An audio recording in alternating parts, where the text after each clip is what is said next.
Hi guys, in this video I'm going to be showing you how to get birthday notifications and reminders on your Viber account.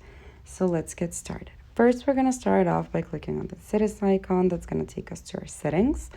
Next, from the multiple options we have here, we're going to select the third option that says notifications.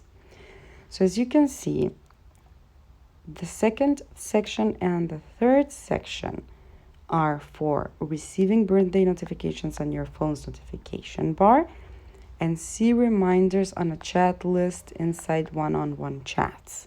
So if you just want to get birthday notifications, you don't want to see a reminder in your chats list, you can just turn off show birthday reminders. Or if you want not to get notifications, only to see the reminders in the chat list, you can turn off get birthday notifications and turn chat list reminders only. If you don't want to receive any form of notification that it's someone's birthday or reminder, you can always turn them both off. And that's how it's done.